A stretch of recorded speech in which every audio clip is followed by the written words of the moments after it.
In this week's Bleach, Thor will not stay down. But wait, there's more!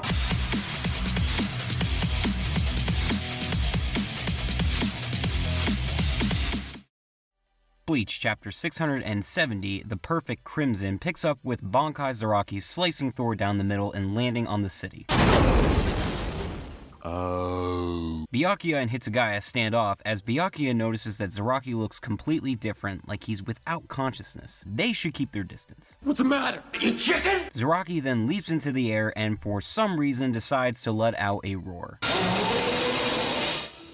Did that thing just roar? But behind Hitsugaya and Byakuya, Thor starts to put himself back together as we can see the Quincy symbol form in the center. Why won't you die? He's brought together in a flash of light and he, his sword, and shield take new forms. I'm Thor! The Sword of Hope lets out a small attack that manages to destroy a good chunk of the city. Oh shit, motherfucker! The city looks like it'll fall onto Soul Society, but Hitsugaya is able to freeze it in place just in time. It's a cold town. But another attack from Thor catches him off guard. Bitch, I'm fabulous! He declares himself God's authority, the most noble and purest of God's knights. Even when facing mortality, he still wields his sword in the name of God. That doesn't sound like God.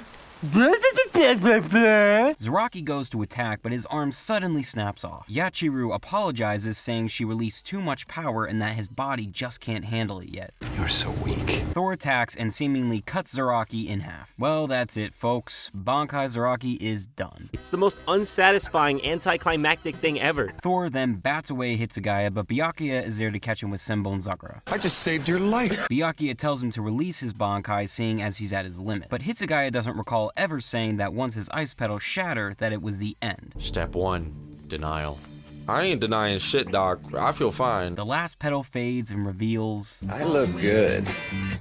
I mean, really good. Okay, so I have very strong mixed feelings about this chapter. First off, I should have known Thor would go Volstandig. You all said it, but I figured a Bankai Zaraki was going to be enough to finish him. Speaking of which, boy did that hype come crashing down this week. He didn't even swing his sword and he broke himself and got taken out by Thor. I get the explanation that his body was too weak to support so much strength. Learning such an amazing new power so quickly was bound to have an adverse effect on him. It's kind of like what happened to Gremmy, with such a monstrous power tearing up his body. It's just that a Bankai that has been hyped forever is here and gone within a chapter. I can't help but wonder how all the Zaraki fans feel about Kubo doing this. You're being stupid. And Hitsugaya reached maturity. Okay. It's true that if you look at his past fights, he never once mentioned that when the flower petals disappeared, he was at his limit. All of his opponents just assumed that and said it. But I'm not sure what kind of boost this gives him or why it makes him grow into an older version of himself. Since it's his Bankai, will this new form eventually disappear and revert him back to his normal age? Or does this mean he'll remain an adult? And the design is basically Ichigo. It's literally Ichigo with white hair. Not overly exciting at all. However, I am still looking forward to what powers a mature Hitsugaya can display. There's gotta be some strong power he's got besides being Really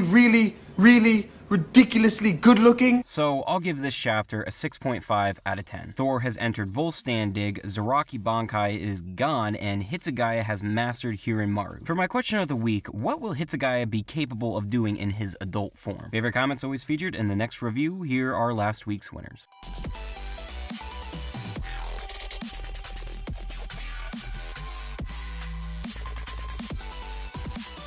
Alright, that does it for me. Remember to comment, like, subscribe, and follow me on Twitter. I'll be back next week with a mature Hitsugaya. Peace.